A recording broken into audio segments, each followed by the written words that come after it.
There's a moment in every transformation where the fire just dims. You're still doing the habits, you're still crossing those boxes, still waking up early, but something just feels completely off. That spark's not there. That dopamine is completely gone. And the work starts to feel like weight. That's what you call the wall. And today I hit it. Not dramatically, not in some crisis, just subtly. Sat in front of the camera and nothing came out. I didn't feel broken. I didn't feel inspired, just numb. And that's when the clever voice showed up. You've been consistent. You've earned a little break. One day won't matter. That's the moment that separates the ones who dabble from the ones who become. I started catching the traps, the silent patterns that kill momentum before it turns into mastery. I was stuck in expectation. I thought monk mode would feel better by now. But that illusion, it should feel different, creates resistance where there should be reverence.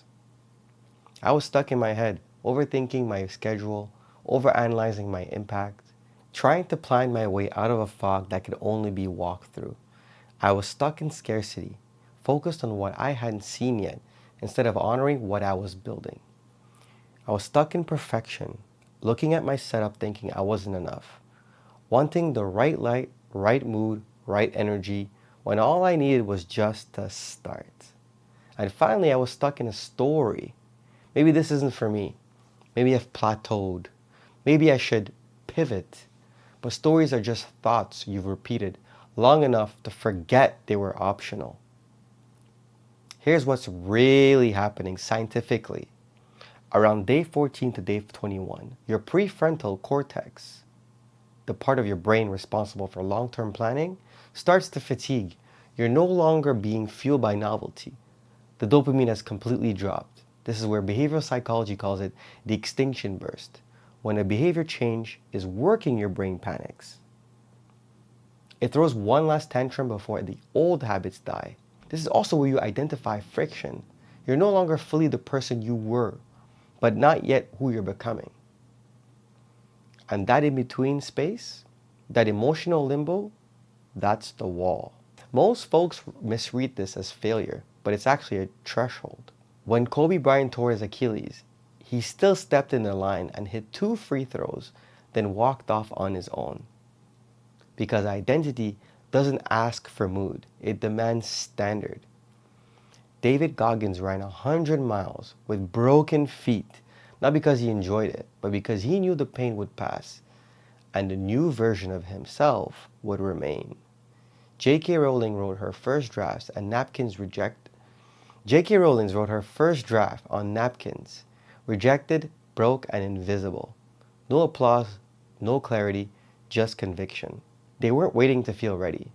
They were building a life where the feeling would just not even matter.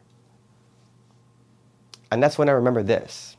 When a storm hits the plains, most animals, they panic. They run away from it, which means they stay actually longer in it. But a bison, they do the exact opposite.